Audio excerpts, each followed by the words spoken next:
साथियों नमस्कार।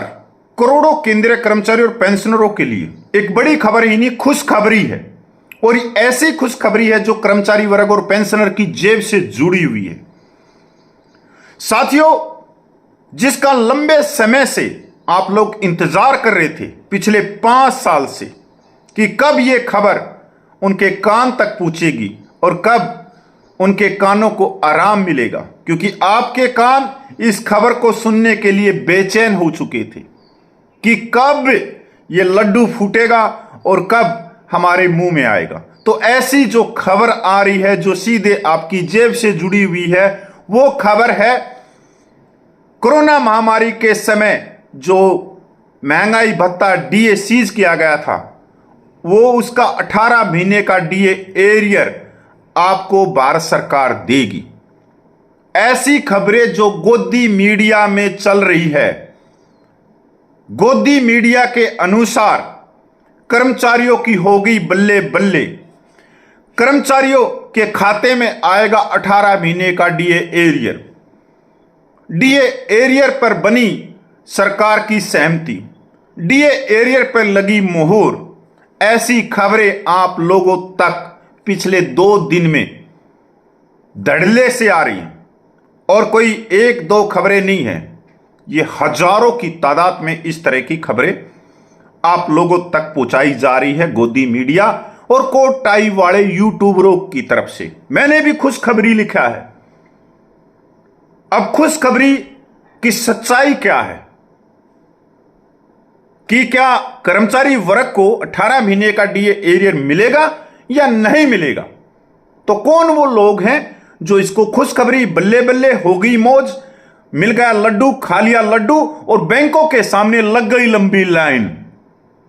1-2 तो गोदी मीडिया वाले इतने चाटुकार हैं कि उनके जो टाइटल हैं उनको जब मैं भी देखता हूं तो बेहोश हो जाता हूं, सपने में खो जाता हूं कि 18 महीने का डीए एरियर आएगा।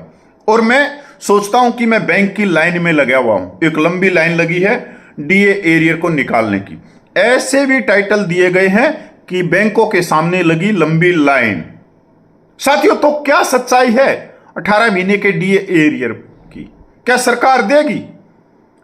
विश्व की चौथी अर्थव्यवस्था हो गई है, पैसों की कोई कमी नहीं है सरकार और गोदी मीडिया के अनुसार। तो फिर 18 महीने का डीए एरियर कहां गया?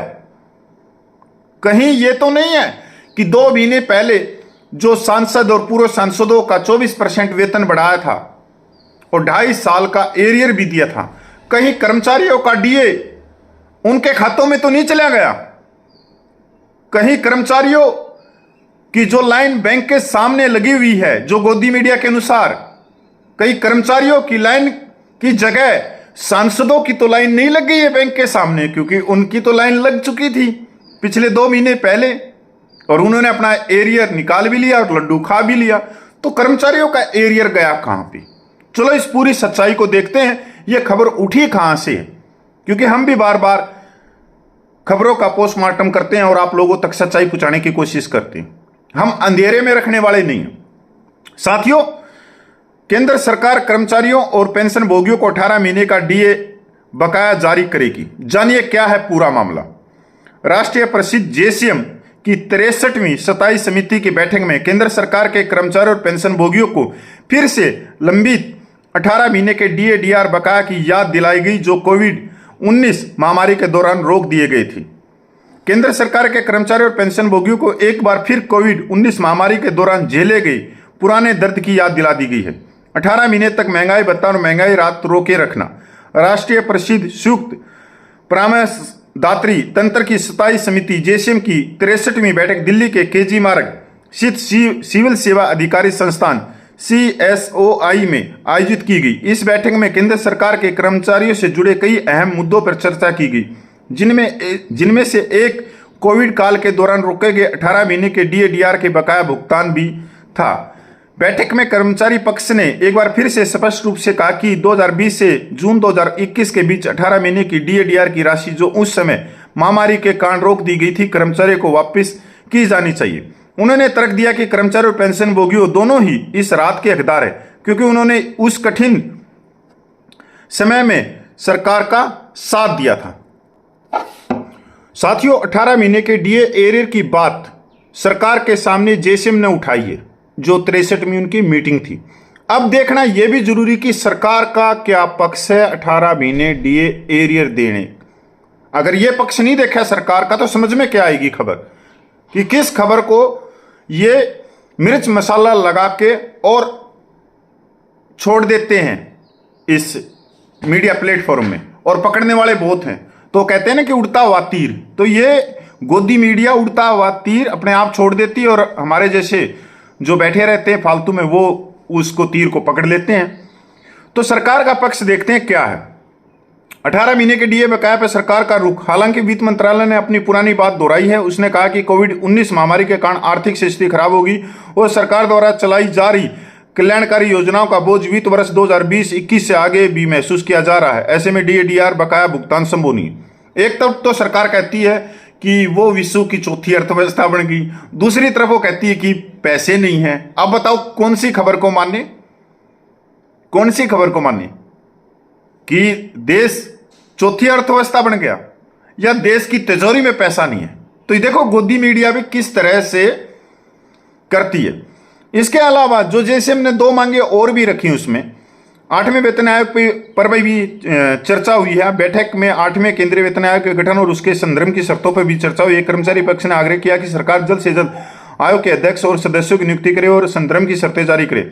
सरकार ने कहा कि कुछ सदस्यों की नियुक्ति की अधिसूचना जारी हो गई है, लेकिन बाकी प्रक्रिया जारी है। कर्मचारियों को उम्मीद है कि 8वें वेतन आयोग की सिफारिशें 1 जनवरी 2026 से लागू होंगी और अगर देरी होती है तो एरियर के साथ भुगतान किया जाएगा।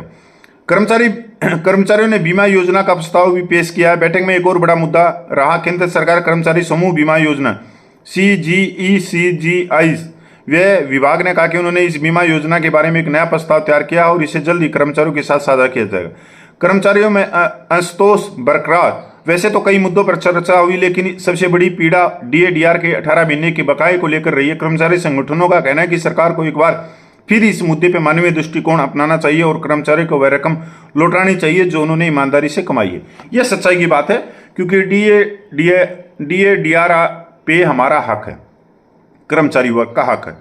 अगर देश के पास या देश की अर्थव्यवस्था चौथे नंबर पर चली गई तो मेरे हिसाब से पैसों की कमी होनी नहीं चाहिए। अब गोदी मीडिया क्या बता रही है और सरकार क्या बता रही है कि देश की अर्थव्यवस्था चौथे नंबर पर चली गई, और दूसरी तरफ जो ये सरकार के अधिकारी ये कह रहे हैं कि पैसा नहीं है तिजोरी में। तो यहां पर ये समझ में नहीं आ रहा कि चल क्या रहा है। अगर आपको समझ में आए तो कमेंट करके जवाब देना। अब बात आते हैं गोदी मीडिया के ऊपर। साथियों, ये वही गोदी मीडिया है या वही कोट टाई वाले यूट्यूबर हैं। जब ऑपरेशन सिंदूर होया तो इन्होंने सब ने अपना अपना कब्जा ले लिया था पाकिस्तान में। किसी ने लाहौर पे, किसी ने इस्लामाबाद पे, किसी ने कराची में, कोई रावलपिंडी, पता नहीं कहां कहां तक चले गए थे। ये वही, और 3 दिन तक तो ये वापिस भी नहीं आए। ये वही गोदी मीडिया किसी भी खबर को ये मिर्च मसाला लगा के और किस तेजी से आम समाज में फेंकते हैं। अब ये बात तो आप लोगों को समझ में आ जानी चाहिए कि बात कुछ और है और बना ये कुछ और देते हैं, बल्ले बल्ले में झाड़ देते हैं। अब कई भाई कहेंगे खुशखबरी तो आपने भी लिखी है, मैंने क्वेश्चन मार्क भी। अगर मैं सीधे तौर पे लिखूं तो कोई भी आप लोगों को जागरूक नहीं कर सकता कि 18 महीने की सच्चाई क्या है, क्या खुशखबरी है या दुख भरी है। तो ये सारी खबरें आप लोगों तक मैंने पहुंचा दी कि 18 महीने की सिर्फ कर्मचारी वर्ग ने डिमांड रखी है सरकार के सामने और सरकार ने फिर पल्ला झाड़ लिया है। अब बताओ इसमें कौन सी खुशखबरी की खबर है, कौन सी बल्ले बल्ले की है। लो भाई हो गया पास, कौन सी खबर है। कौन से कर्मचारी बैंक की लाइन में लग गए। अगर इस तरह से खबरें चलती रही ना और इस तरह से आप लोग देखते रहे करोड़ों कर्मचारी इस गोदी मीडिया को, तो वो दिन दूर नहीं है जब आपकी पेंशन भी बंद कर देंगे या आपकी पेंशन का कुछ हिस्सा काट के इन नेताओं के गले में माला डाल दी जाएगी। क्योंकि आपका जो 18 महीने का डीए था 36,000 करोड़ रुपया, वो कहां गया वो सबने पता है। वो सांसद लेके रफू चक्कर भी हो गए।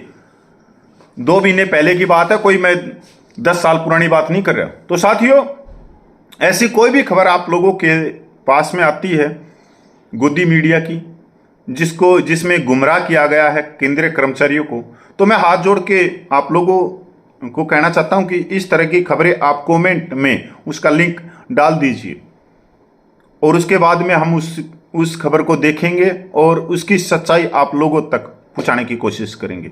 मैं पूर्व सैनिक कपिल फौजी, नमस्कार।